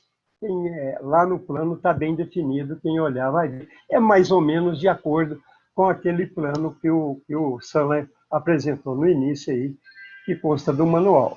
Conferir a ordem de pagamento e extrato bancário, analisar e certificar a demonstração financeira trimestrais, examinar, certificar a regularidade fiscal, que é aquela que eu disse que nós fazemos pela apresentação das certidões negativas, examinar a liquidação, regularidade da folha de pagamento, da cédula de presença e das diárias concedidas. Isso aqui para você fazer um acompanhamento, inclusive fazendo o comparativo com o acordo coletivo, né? Com o documento, né? Que estabeleceu, né, o valor da cédula de presença e também o documento de diárias concedidas, para ver se está sendo pago de acordo com isso aí. Examinar e certificar a natureza das receitas. O próximo, por favor. Acompanhar o atendimento das recomendações da auditoria dos órgãos de fiscalização, isso é fundamental, né, para que você possa realmente auxiliar a diretoria executiva e o Conselho de Administração para sanar problemas, verificar a regularidade das demonstrações financeiras anuais do exercício anterior com suporte da auditoria independente.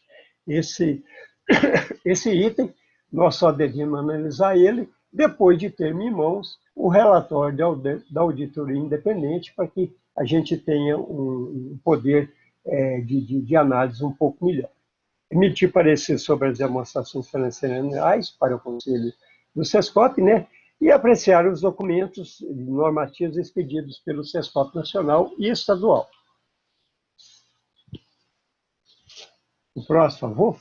Eu não apresentei aqui, mas eu gostaria apenas de falar aos conselheiros, principalmente aqueles que estão entrando agora, que a leitura, uma análise e ter como o livro de cabeceira ou o livro de mesa do Conselho de Administração o Manual de Orientação para o Conselho Fiscal. Como eu disse no início, ele é extremamente importante, muito prático e vai ajudar em muito os trabalhos a serem realizados. E tem alguns outros livros que também podem ser citados. Meu muito obrigado, espero ter dado o recado e estamos às ordens para qualquer indagação. Obrigado. O próximo slide, por favor. O próximo. Já tiraram o slide. A Okay. gente tirou slide, do modo nós temos lá o meu nome, o e-mail e também o WhatsApp que está à disposição. Obrigado. Bom, conselheiro Ruiter, agradeço muito a participação, foi bem detalhada, e o que é interessante, como o senhor colocou lá no início, né, a adaptação da atuação do Conselho Fiscal respeitou a realidade da unidade estadual, né? O senhor colocou a assessoria jurídica é terceirizada, é contratada, não tem uma auditoria interna, e dentro desse cenário, não por isso o Conselho Fiscal não deixou de estruturar de uma forma de atuar que trouxesse resultados positivos para a unidade. O que ficou interessante aqui é que o senhor mostrou o como fazer, né? Quando a gente olha no plano de trabalho, os 18 itens, é o que, né? É o que eu pretendo analisar. Mas tem o como eu vou analisar, né? Que é o escopo. Qual é o escopo dessa análise? E aí o senhor entrou nesse universo do como fazer, como documentar, qual o escopo, até onde ir na análise. Qual o aspecto que eu vou olhar nesse item aqui? A gente vai ver o orçamento, mas o que do orçamento? A extrapolação orçamentária. Então, o senhor mostrou o como e mostrou a maneira como está documentada essa execução do como fazer. De fato, a gente costuma falar que na auditoria é a parte mais chata, que realmente é onde você tem que documentar, formalizar e tudo mais, e no Conselho Fiscal não é diferente, porque é um órgão de fiscalização que está exercendo ali suas análises. Então, no case de Tocantins, a gente conseguiu enxergar muito bem aí a verticalização do dia a dia do como fazer, né? Então, fica os contatos do conselheiro Ruiter para as unidades que tiverem interesse. Se a gente tiver tempo de abrir uma outra pergunta aqui, a gente ainda passa, conselheiro, mas já tem aqui as parabenizações aqui da sua apresentação no chat e depois a gente repassa as perguntas para serem respondidas por e-mail, tá? Eu passo agora para o nosso conselheiro Joel. Saler, só um segundinho, só avisar o senhor Ruiter e ao pessoal que não estiver olhando o chat que a gente vai colocar aqui os contatos do senhor Ruiter para quem quiser falar diretamente com ele. Não mostrou lá no final da apresentação, mas a gente vai fixar aqui no chat, tá bom? Excelente. A conselheira Marisa passou os delas também, os contatos dela também, e eu repasso agora para o conselheiro Joel Macurrinho, lá da unidade do Paraná, para também compartilhar o case lá da unidade. Boa tarde a todos. Eu gostaria só de começar a minha fala aqui falando, o senhor também tem meus contatos aí, senhor, fica à vontade também de divulgar e colocar. Eu estrategicamente eu decidi não trazer nenhuma apresentação. A ideia é contar um pouquinho da história que tem vivido aí nesse 1 ano e pouco aí dentro do Sescope Paraná. Eu sou calouro, assim, eu acho que o nosso modelo se aproxima mais do MT do que do conselheiro Ruiter. Assim, nós temos um trabalho dentro do conselho muito mais de acompanhar os trabalhos feitos pela estrutura do Sescope Paraná do que efetivamente um trabalho de mão na massa, né? Só assim, nós temos um conselho bastante, assim, isso eu acho que não foi proposital, mas assim, vou falar assim, as coincidências que ajudam, né? Destacar que os membros titulares, eu tenho formação de contabilidade, né? Sou contador, embora também não exerça isso, mas isso profissionalmente, o time de contabilidade aqui da Coamo no Paraná está sob minha responsabilidade, mas eu também vejo, assim, sempre tive a minha carreira fundada em finanças, né? Eu tenho um colega que é profissional da área de recursos humanos, então consegue ver muito essa base do humano aí, da parte do pessoal mesmo, os efeitos, principalmente dos treinamentos, né?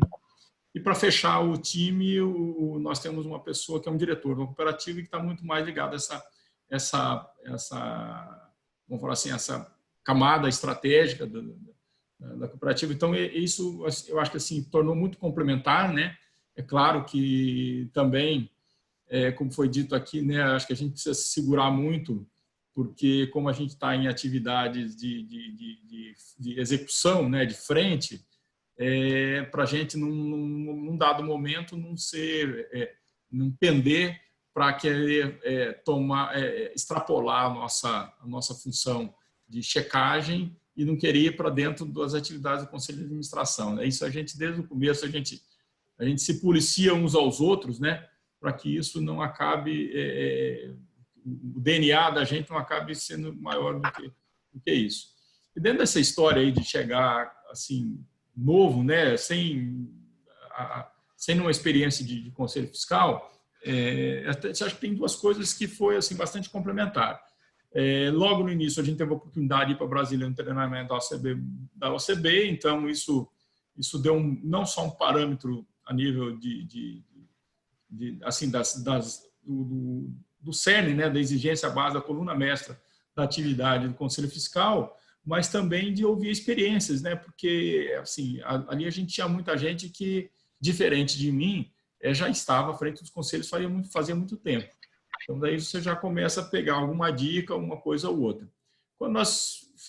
Se a gente linkar isso ao nosso primeiro encontro que a gente fez lá em Curitiba, né? E assim, eu estou no interior do Paraná, o Marcos também, assim, os 3 conselheiros, nenhum dos 3 mora em Curitiba, então a gente sempre tinha que pensar até então, né?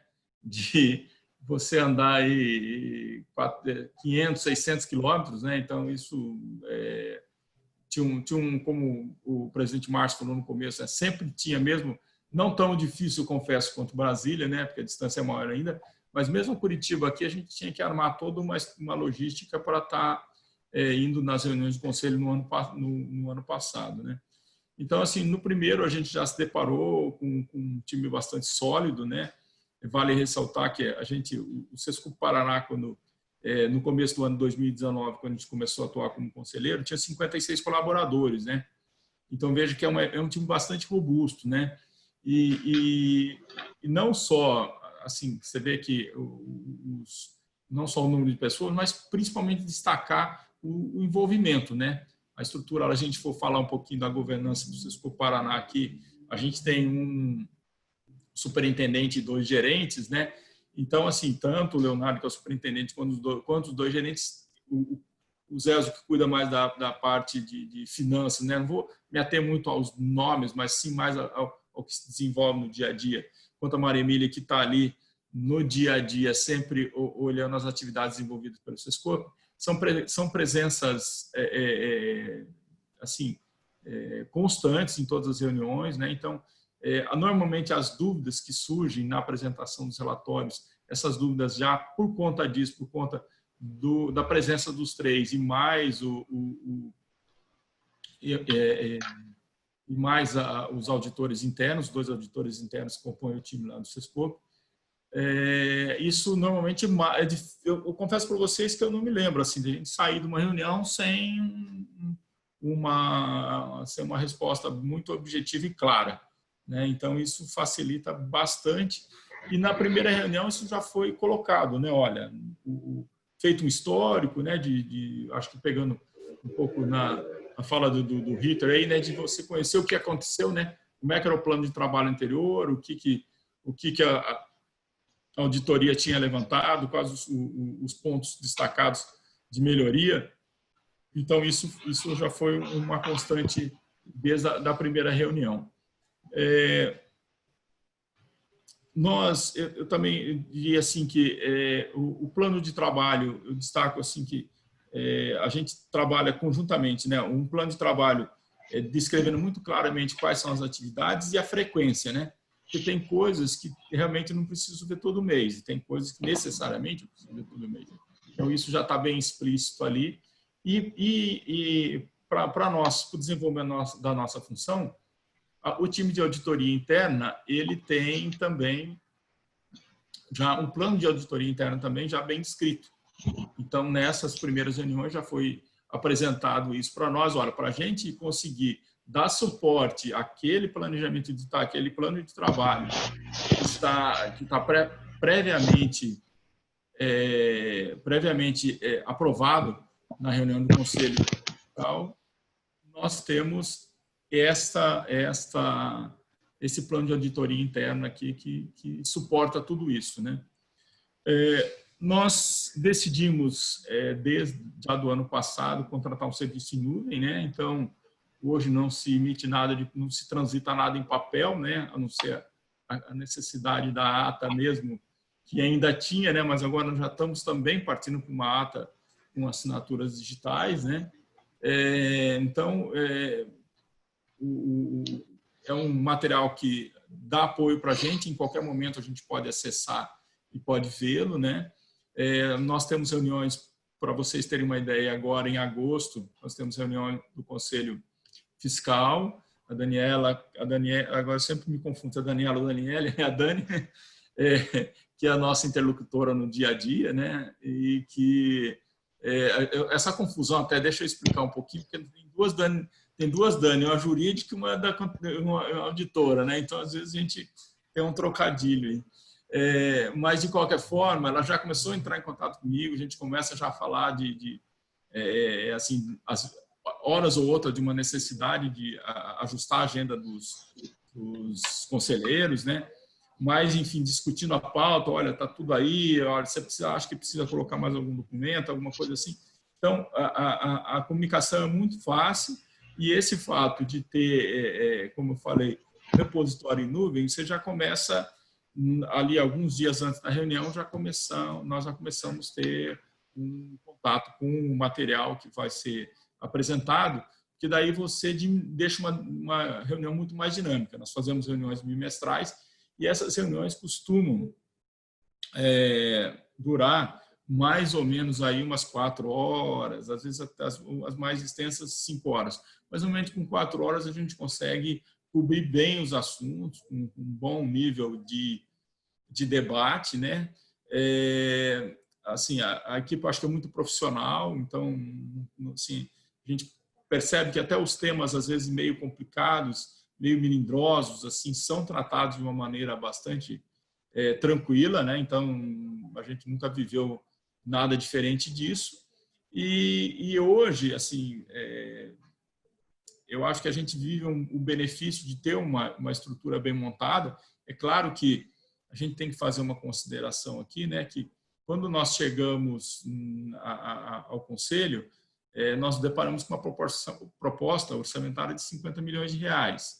Então, também é uma proposta bastante robusta, né? Eu acho que eu não conheço, assim, não discuti números com as outras unidades, mas quando a gente teve em Brasília um ou outro que a gente conversou, a gente pôde perceber que essa não é a realidade do Brasil inteiro, né? A gente tem que destacar, isso é produto, claro, de um cooperativismo muito forte dentro do estado do Paraná e que possibilita também o reflexo disso tudo vem também no financeiro, mas vem numa preocupação das cooperativas também de estar sempre acompanhando isso, né? Eu acho que, para finalizar, eu acho que uma prática muito interessante que é acrescentada ao final de cada reunião é se, porventura, assim, fica ainda alguma coisa, olha, para a próxima reunião, além do plano de trabalho, a gente gostaria que fosse verificado mais um ou outro item. Então, às vezes, uma sugestão para o Conselho de Administração, às vezes, uma verificação que a gente acha que precisa, às vezes, uma posição até de um andamento, né? A gente teve essa questão orçamentária mesmo, pegou bastante esse ano por conta desse todo esse tumulto, né? Eu faço um orçamento, mas vai vir arrecadação, não vai vir arrecadação, ou vai se por conta da pandemia, cortar um pedaço da contribuição em um determinado tempo, não vai? Então, quer dizer, todas esses graus de incerteza assim, pairou muito em cima. Então, esse tipo de coisa, normalmente, uma pessoa ficava encarregada de tomar conta e reportar na reunião seguinte para que ele não fique nada como pendência. Bem, eu acho que, assim, dentro do que a gente tinha combinado, eu acho que é isso que a gente gostaria de deixar como colaboração. A gente deixa também os contatos aí, como eu falei, dentro da ciência aí do curto espaço de tempo, mas o que a gente puder contribuir, eu sei que não só eu, mas os demais conselheiros, mas principalmente o Sescope Paraná, né? Eu não tenho nem dúvida nenhuma que o Leonardo, o superintendente, endossa essa minha palavra, porque a gente sabe que o Sescope Paraná tem servido de benchmark, não só nessa questão estrutural, mas também em outras questões, como a autogestão, onde a gente é pioneiro, e é muito importante a gente poder colaborar e estar participando de um evento tão importante como esse, para o fortalecimento do cooperativismo e para demonstrar toda a seriedade que eu acho que hoje circula em volta do setor, e isso é muito importante. Semler, devolvo para ti aí ou para a Gisela, não sei quem que está na vez, mas gostaria só de finalizar agradecendo a minha imensa alegria de estar aqui podendo participar, contar um pouquinho de história e colaborar um pouco com esse grande evento. Muito obrigado.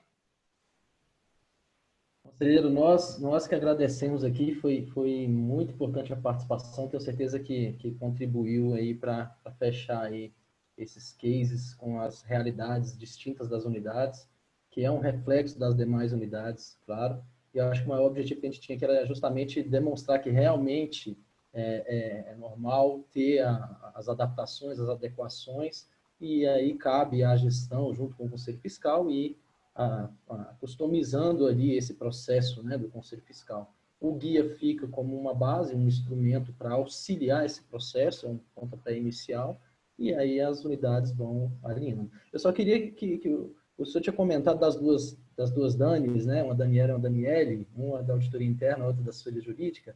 Eu só queria que você comentasse um pouquinho da atuação da assessoria jurídica, porque ontem a gente conversando, você tinha falado que a assessoria jurídica tem uma participação bem legal ali nas reuniões do conselho também, que é uma peculiaridade, é uma particularidade interessante que a gente viu aí, uns 2 minutinhos aí, se eu puder responder para a gente já encaminha para a fala final do Renato. Desculpe, eu acho que isso realmente estava ficando e realmente é um ponto muito importante de destacar, né? Nós temos hoje 2 assessores jurídicos, mas a Daniela, ela está sempre presente nas reuniões junto com os 2 auditores, e eu acho assim que o arcabouço jurídico que circula em volta da função nossa e em volta de todas as obrigações, né, essa característica nossa de flertar muito praticamente com o controle público, né, como se fosse um órgão público, né? Eu não sei juridicamente, até vocês me desculpem se eu estou cometendo algum ato falho, mas assim, eu vejo que é um peso quando você tem TCU em volta, isso gera uma certa, assim, calouro como eu, talvez gera uma certa apreensão, né? E o fato da gente ter a assessoria jurídica própria comportar isso, é óbvio que a assessoria ela tem um trabalho muito mais amplo do que somente assessorar o conselho, né? Mas, sem dúvida nenhuma, é uma tranquilidade tremenda para nós no dia a dia, né? Então, questões que, às vezes, olha, isso aqui, ó, como é que eu posso ou não posso fazer isso? Olha, isso aqui está dentro de uma legalidade ou não? Então, a facilidade do profissional ali de já buscar ali a informação, de colocar e compartilhar a informação com todo mundo é uma tranquilidade assim enorme. Eu acho que é de se destacar, também merece um grande destaque essa presença sempre da assessoria jurídica junto conosco nas reuniões. Sandra, obrigado pela lembrança, isso já está ficando realmente... a gente pega aqui, eu fiz algumas anotações, você vai falando e às vezes escapa uma e estava escapando realmente. Eu acho que é essa que merece todo o destaque pelo seu grau de importância, pelo grau de tranquilidade que dá para a gente no dia a dia. Muito obrigado aí, fico à disposição. Bacana, muito obrigado, conselheiro. Então, esse aspecto da interação com a assessoria jurídica é bem bacana, né? Da participação da assessoria jurídica e do apoio ao Conselho Fiscal.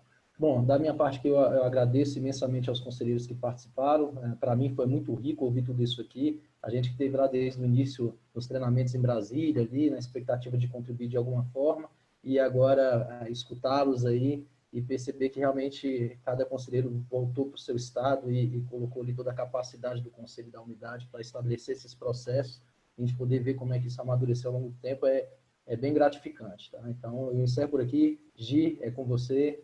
Muito obrigado a todos.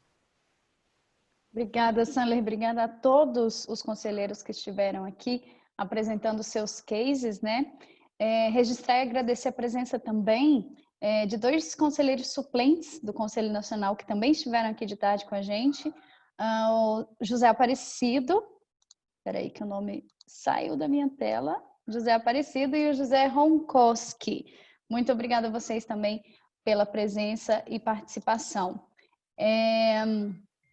A gente não tem mais tempo, infelizmente, eu estou vendo aqui, para aquelas manifestações, para aquelas perguntas, mas, assim, nossa equipe de organização está super à disposição, caso tenha ficado alguma dúvida ou a vontade de colocar algum ponto importante, né? Vocês podem mandar e-mail para a gente lá naquele e-mail jornada, né? Que vocês receberam as nossas comunicações. Fiquem à vontade. A gente está chegando ao final dessa nossa jornada da Governança 2020, que foi uma experiência tão exitosa, né, que nos trouxe exemplos e reflexões de alto nível.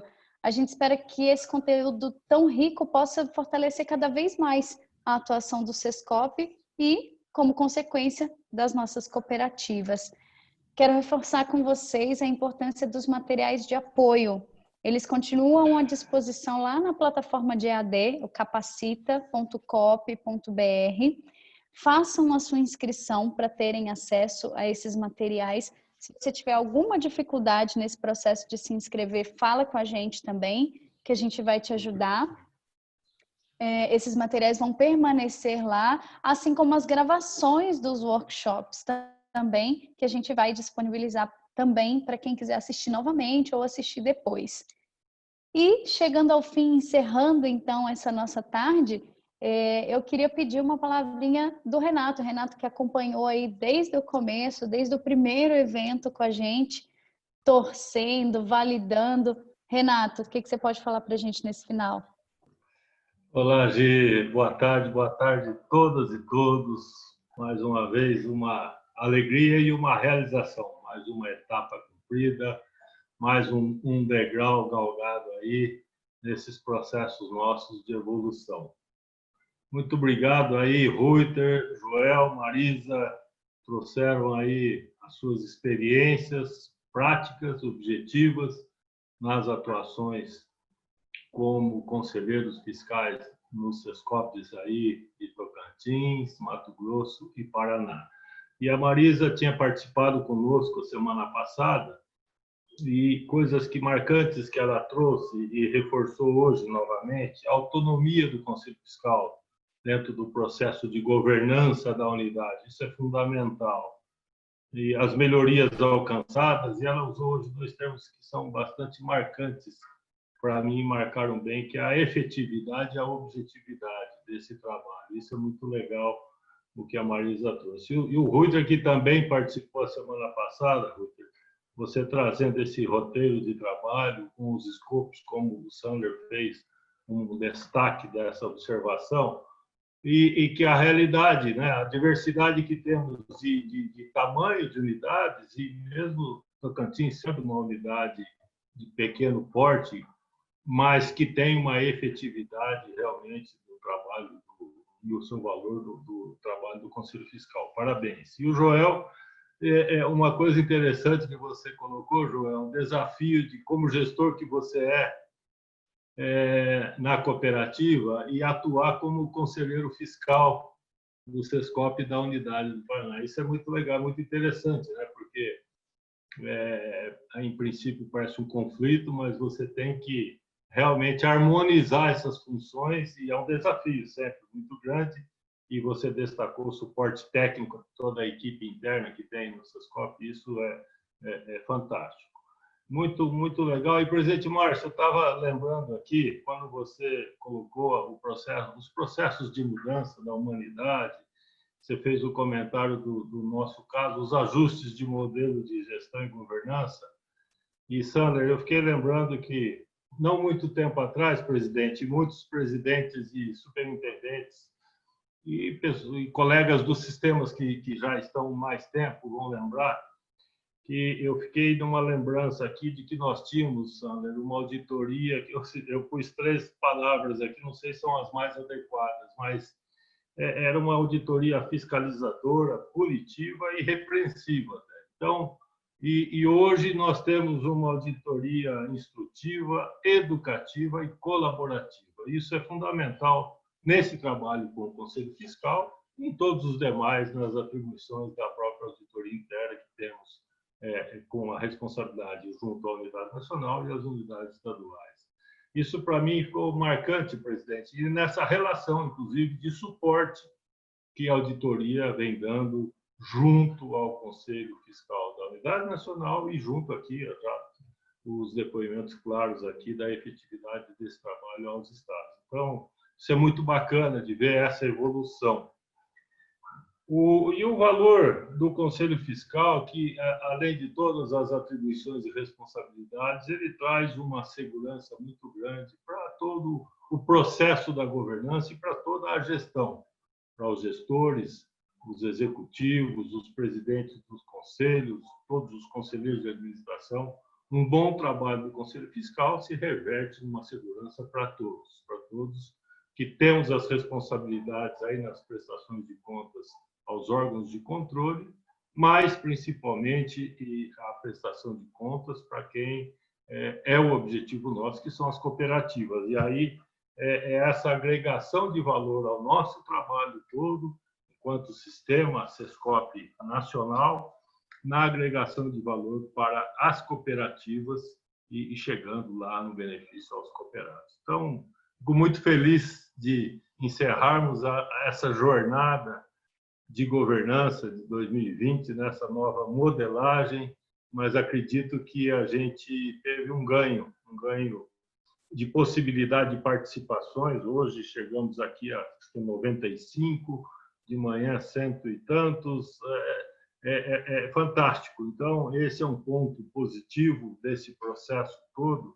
de aprendizado e exercício da tecnologia que a gente tem disponível, e aproveitando e dando essa oportunidade para muito mais gente poderem participar dessas atividades. Então, presidente Márcio, eu fico muito feliz de, junto contigo, com toda a equipe, estamos respondendo aí a essas responsabilidades e vamos juntos. Presidente, contigo. Só libera o microfone. A gente não ouve. Só agradecimento, Renato. Está tudo positivo. Obrigado a todos. Joel, Ruiter, Marisa, Sanley, Gi, a toda a equipe. E a você, Renato. Muito obrigado. E até amanhã, que amanhã tem mais. Vai lá, Gi. É isso aí, obrigado, pessoal. A todo Cuide-se mundo... aí, Ruiter. Você já está com tosse, Ruiter. Cuida você aí. Estou cuidando. A gente agradece de coração a presença, a paciência, né? Tudo que a gente viveu até aqui. E a gente se encontra na jornada 2021, se Deus quiser, né? Com muito mais boa história para contar. Obrigada a todo mundo. Obrigada às meninas da produção. Já falei que eu amo vocês, né? De manhã. Muito obrigada por todo o suporte. E é isso. Em nome do Sistema OCB, obrigada e até a próxima. Valeu, Gi, valeu, Sander, Ruiter, Joel, Marisa, presidente, todos aí. Muito bem, feliz final de tarde.